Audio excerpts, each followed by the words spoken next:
Salut internaute, ça me fait super plaisir d'être avec toi aujourd'hui. Et le sujet, c'est ça.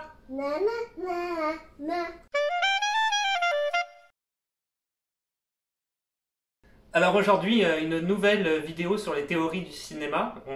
Je vais voir en fait avec toi exactement c'est quoi le travelling. On va regarder dans un premier temps en fait l'histoire du travelling, comment le travelling a été inventé au cinéma, comment il a évolué. Et dans un deuxième temps de la vidéo, tu vas voir différents exemples que j'ai pris par rapport à de multiples travelling, parce qu'il n'y a pas qu'une seule sorte de travelling, il y en a plusieurs. Donc on va voir ça tout de suite avec des exemples de films, ça va être plus facile à comprendre.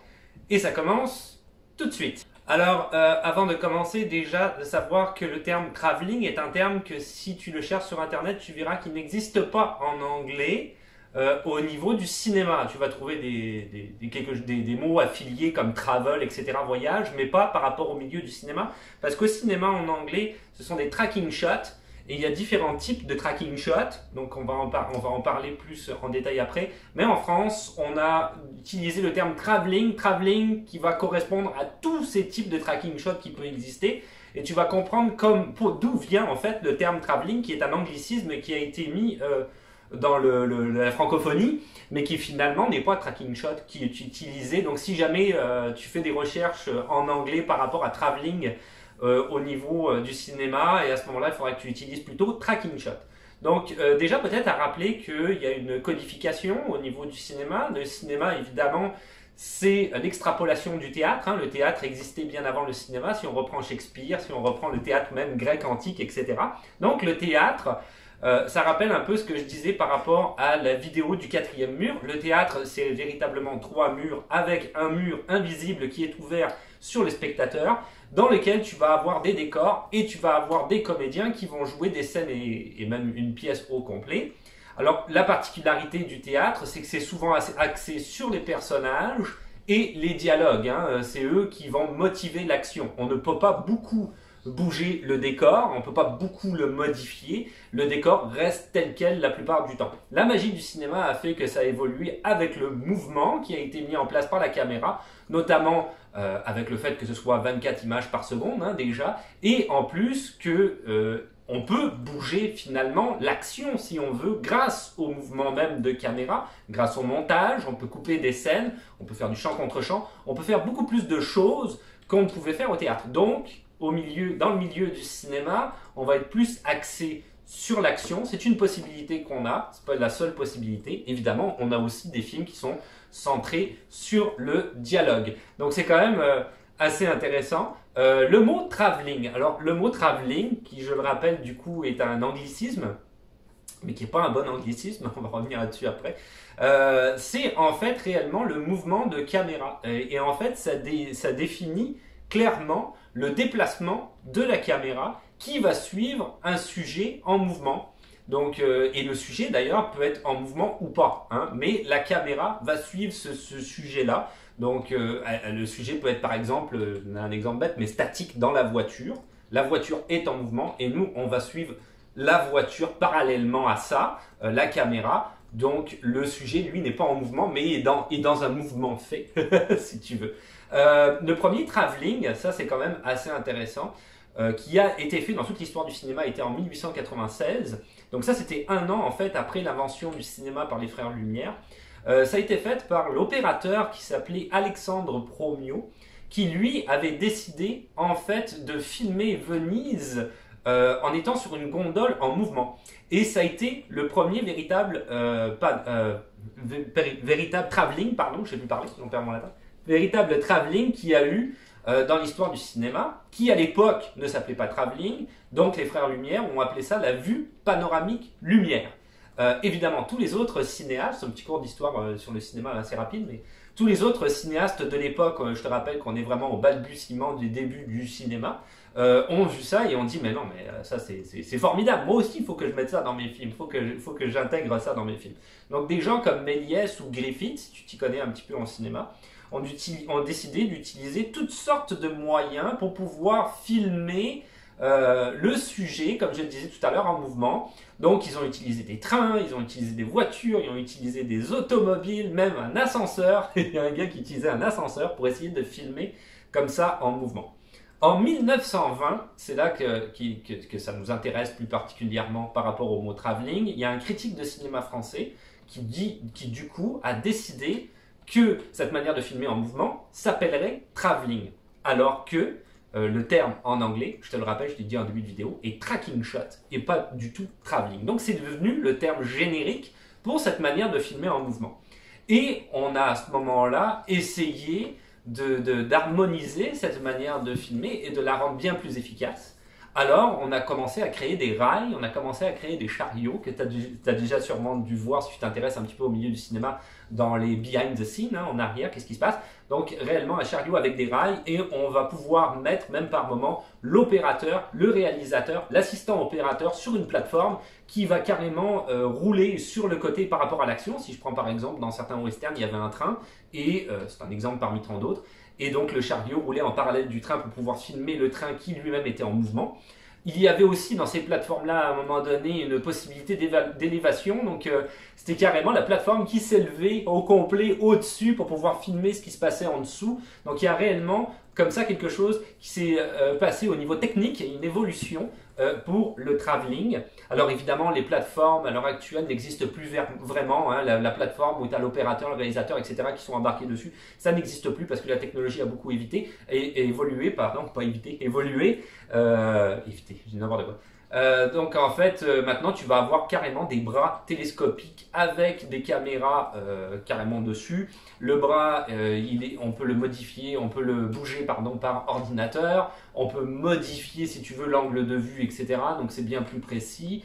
Il y a aussi l'invention du Steadicam, hein, le fameux Steadicam, c'est-à-dire que réellement le caméraman va pouvoir être harnaché d'un système de poulies, de ressorts, etc. qui fait que la caméra va être stable en dépit du fait que lui soit en mouvement, qui marche. Donc on va vraiment avoir une image qui est très très pure et pas de vibration. Il y a certaines personnes qui décident de filmer carrément en fait ce genre de travelling caméra à l'épaule. Donc ils veulent faire exprès qu'il y ait ce mouvement de vibration pour que ce soit plus proche du spectateur et du sentiment un petit peu comme ça la plupart du temps, je te dirais, de stress inhérent par rapport au personnage. On le suit, on est proche de l'action, on est collé à l'action. Films d'action, films d'horreur par exemple reprennent beaucoup ça. Donc voilà, je fais le tour rapidement au niveau de l'histoire du travelling. Maintenant, on va prendre des exemples de films, on va regarder les différents types de tracking shot ou travelling qui existent dans le cinéma. On va commencer avec le travelling latéral. Donc ça, j'ai pris en fait deux exemples. Il y a un exemple qui est vraiment symptomatique du travelling latéral, qui est The Graduate, de Michael Nichols en 1967 avec Dustin Hoffman, qui a été repris en référence par Quentin Tarantino dans Jackie Brown en 1996, notamment avec Pam Grier, Samuel L. Jackson, Chris Rock, etc. Robert De Niro, Bridget Fonda, il y a plein d'acteurs là-dedans. Donc ça c'est réellement, en fait, tu vas avoir réellement, dans les deux cas, dans ces deux films-là, ça reprend vraiment bien l'exemple, c'est le personnage principal qui est sur une sorte, tu sais, d'escalator plat que tu vas trouver dans la plupart du temps dans les aéroports. D'ailleurs, dans Jackie Brown, c'est ça, elle est à l'aéroport. Et le personnage est statique, mais en mouvement sur cet escalator-là, plus particulièrement et précisément de gauche à droite, et en fait avance comme ça. Et nous, on le suit avec la caméra alors qu'il avance et que le générique se déroule. Réellement, Tarantino a fait une référence à The Graduate. Graduate qui est un film qui est très très novateur pour l'époque, qui va utiliser énormément d'originalité dans les techniques pour filmer. C'était très très impressionnant vraiment pour l'époque, très, très belle originalité au niveau des techniques. Et donc il y a eu cette technique-là du travelling latéral. L'idée était que le personnage débarque vers un avenir et vers des actions au pluriel qui vont se passer, dont lui en fait, n'aura aucun impact dessus. Le seul impact qu'il va avoir, c'est qu'il va être quelque part, entre guillemets, victime de ces événements-là, et il va essayer de s'en sortir de la manière la meilleure possible par rapport aux outils qui vont lui être donnés dans les circonstances qui vont être souvent reliées à l'improvisation, ou par moment à essayer de percevoir qu'est-ce qui va se passer et d'essayer d'éviter les embûches qui pourraient lui arriver à ce moment-là.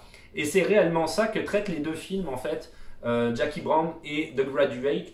Et le début, cette première scène de film, introduit cette idée-là que le personnage va être confronté à différents types d'actions dont il n'aura aucune maîtrise sur le déroulement de ces actions-là, mais qui va essayer finalement de survivre au travers de ces actions et de s'en sortir éventuellement de la problématique à laquelle il fera face. Ensuite, le travelling vertical. Donc le travelling vertical, ça c'est réellement quand en fait la caméra monte ou descend par rapport au sujet donné qu'on va filmer. Donc je vais donner des exemples très précis. Le film Once Upon a Time in the West, en 1968 de Sergio Leone. À un moment donné dans le film, je ne sais pas si tu le connais par cœur, moi je le connais par cœur, et si tu t'en souviens, mais on va avoir un plan d'ensemble de la ville, c'est-à-dire qu'on va partir d'un plan de voyageurs qui sortent du train, qui rentrent dans la gare, qui sortent de la gare pour entrer dans la ville, et nous, en fait, on va se surélever pour avoir un point de vue de la ville par au-dessus, où on voit l'arrivée du chemin de fer, la modernisation au niveau de la ville et les gros changements que le chemin de fer va apporter en fait à la société. Donc on a réellement ça et on voit toute la ville qui bouge et cette manière-là que l'économie a de prendre forme par rapport à l'arrivée du chemin de fer. Ce plan-là a été repris en référence dans Retour vers le futur 3 de Robert Zemeckis, qui était sorti en 1990, un classique. Les trois Retours vers le futur, c'est des classiques, naturellement, avec Michael J. Fox et Christopher Lloyd, où on a réellement, puisque je te rappelle que Back to the Future 3, c'est Back to the Future 3, on va le faire au complet en anglais, c'est réellement le western, hein, ça se passe dans le western, etc., une sorte de western moderne. Et finalement, on a ce plan-là qui reprend exactement le même plan que Once Upon a Time in the West et qui est une référence très précise où on va monter et on va regarder, on va avoir un plan d'ensemble en fait de la séquence, de la scène, de l'action. Ça nous permet tout de suite, dans Back to the Future 3, de savoir exactement où est-ce qu'on s'en va, où est-ce que vont arriver les personnages, c'est quoi la ville, c'est quoi, à quoi ils vont avoir affaire dans cette histoire-là.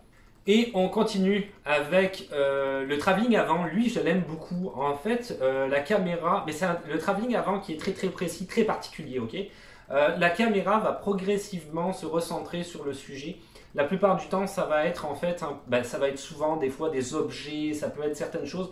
Mais l'exemple que moi j'ai pris, c'est les Parrains de Francis Ford Coppola, plus particulièrement le Parrain 1 et 2 qui étaient sortis en 72 et en 74 respectivement, par rapport au personnage de Michael Corleone, parce que si tu connais bien ces deux films-là, il y a une transformation du personnage de Michael Corleone qui finalement devient le chef de la famille quelque part malgré lui. Dans le premier Parrain, il veut pas l'être et finalement il va l'être, chef de la famille. Il veut pas l'être parce qu'il se connaît, il sait ce qui va se passer si jamais il est chef de famille et comment il va devenir implacable. Et quand dans ces films-là, il y a une décision très importante qu'il doit prendre, qui souvent est en rapport d'ailleurs avec de la violence, ça arrive souvent, à ce moment-là, on va avoir dans la discussion, dans le dialogue qu'il peut y avoir avec les autres personnages, un rétrécissement progressif jusqu'à son visage, alors qu'il va être en train d'essayer de prendre une décision qui va radicalement changer sa vie et potentiellement même sa famille. Donc il y a réellement comme ça des plans où on va être très proche voilà, des sentiments du personnage qui vont évoluer au fur et à mesure des décisions qu'il va prendre. Le travelling arrière, donc le travelling arrière, lui, c'est complètement l'inverse. En fait, on va mettre de la distance avec le personnage. Donc on est centré sur un personnage. On va avoir un phénomène de travelling arrière et peu à peu, on va en fait voir le décor de plus en plus et on va comprendre qu'est-ce qui se passe autour du personnage principal. J'ai pris deux exemples par rapport à ça pour essayer de peut-être un petit peu plus indiquer c'est quoi qui se passe avec le travelling arrière. Interstellar, en 2014 de Christopher Nolan avec notamment Matthew McConaughey et Joker en 2019 de Todd Phillips avec Joaquin Phoenix. Alors en fait pour Interstellar, si tu te souviens bien, si tu as vu le film, à un moment donné Matthew McConaughey dans sa combinaison de cosmonaute se retrouve à l'intérieur même du trou noir et là quand il va être dans le trou noir, plus spécifiquement au moment où il ne va plus trop savoir, il va comprendre où est-ce qu'il est, il va comprendre qu'il va avoir en fait une interaction directe, possible, éventuelle, avec la chambre de chez lui, là où il y a sa fille. Mais il ne comprend pas tout à fait comment interagir, donc il est perdu. À ce moment-là, on va avoir un travelling arrière qui va indiquer qu'en fait, nous, en tant que spectateurs, on se désolidarise du personnage et on l'isole quelque part dans cet endroit-là, ce trou noir-là, où il est perdu et il ne trouve pas de solution. Et finalement, quand il trouve la solution, on n'est plus du tout en travelling arrière, on va arriver en gros plan, parce que là, à ce moment-là, la solution est déterminée et délimitée par le personnage. Si je reprends, évidemment, Joker en 2019 de Todd Phillips, Joker, le plan plus particulier, c'est quand, au début du film, le Joker, et qui est à ce moment-là a fait de la publicité à l'extérieur avec des pancartes, etc., est attaqué par des malfrats. il est laissé dans la rue, couché par terre, blessé, etc.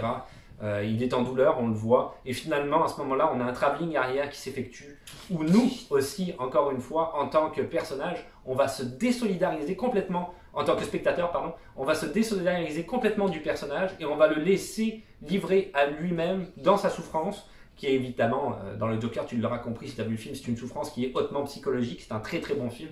Joker d'ailleurs, entre parenthèses, Interstellar aussi, deux très grands films. Finalement, on va comme ça reculer au fur et à mesure et le laisser tout seul face à ses tourments. Et on va être des spectateurs vraiment éloignés du sujet, regarder comment le Joker va essayer de s'en sortir par lui-même en n'ayant absolument aucune aide extérieure ni aucun appui, ni même du spectateur. C'est ce que veut le réalisateur, il veut vraiment isoler son personnage dans ce film-là. Le Joker, si tu l'as pas vu, petite parenthèse, va le voir, c'est quand même un très grand film de Todd Phillips, absolument bien joué. C'est un film, pour anecdote très rapide, le scénario quand Todd Phillips il l'a eu était absolument une horreur, était absolument mal écrit. C'était quelque chose de très très cliché. Et en fait, il a réécrit le scénario au fur et à mesure du tournage, pendant le tournage, avec Joaquin Phoenix, même si Joaquin Phoenix n'est pas crédité.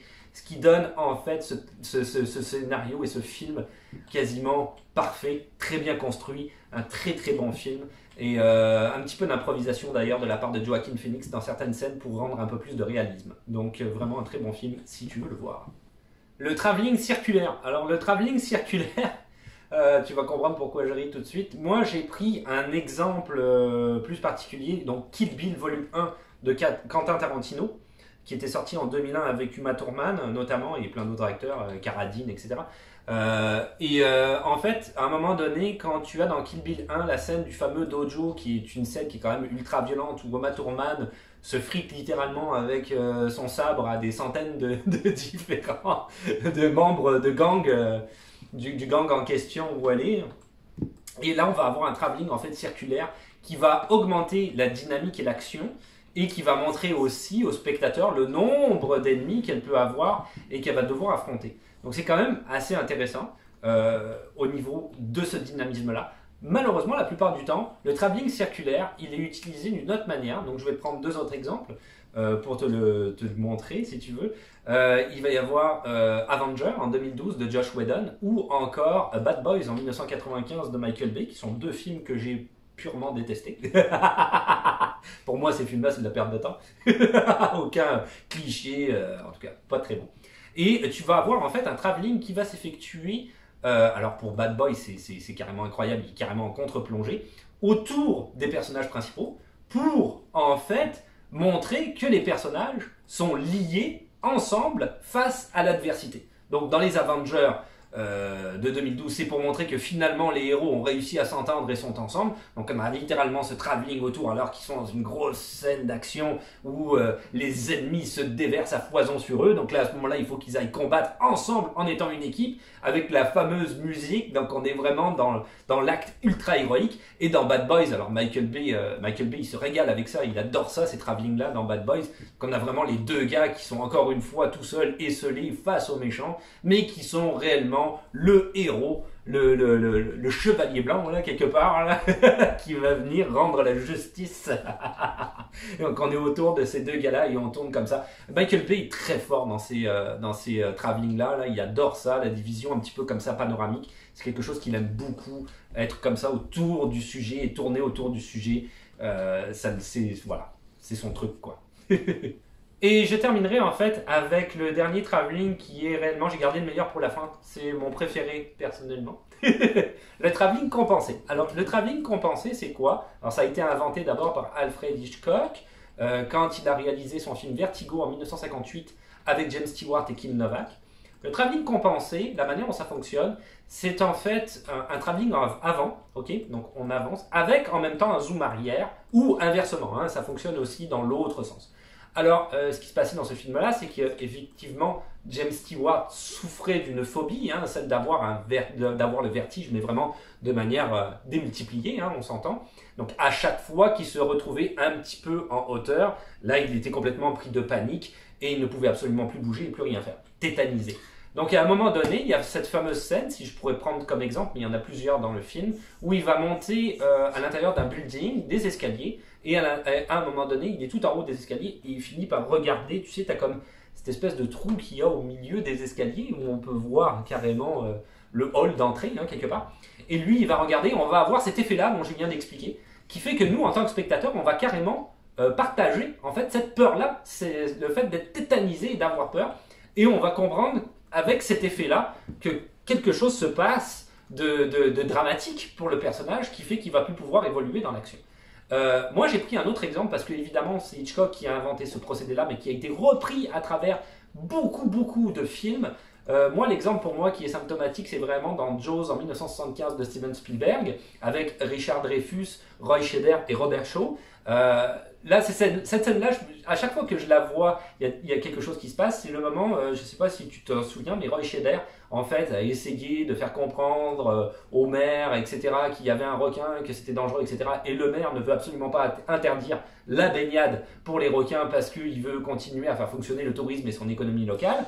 Et finalement, Roy Scheider, qui est là, qui pense quelque part que, ok, le maire avait raison, j'ai peut-être exagéré, est assis dans sa chaise. Il regarde, il est avec sa famille, il regarde, il est à la plage, il regarde les baigneurs en face et il voit une attaque du requin que lui s'était suggéré lui-même qu'il n'existait plus. Et finalement, il voit qu'il existe et quelqu'un qui se fait attaquer par le requin en question.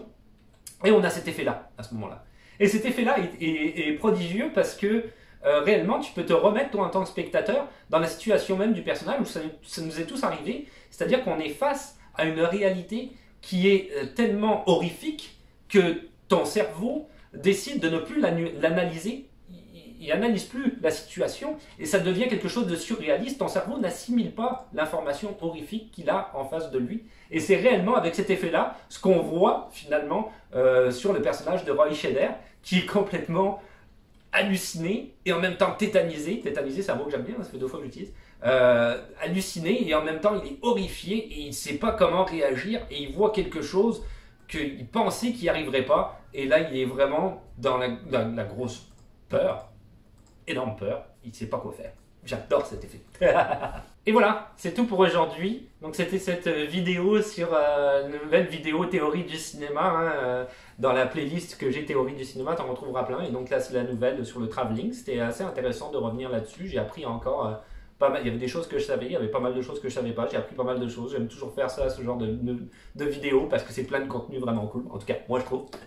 Donc on va faire la conclusion, donc pour le reste, si tu veux t'abonner, parce que c'est plus facile de savoir... Quand une nouvelle vidéo va sortir. Exactement, de mettre un petit pouce bleu. Ça va toujours faire plaisir. Des questions, des suggestions ou des commentaires. Des commentaires. Dans les commentaires.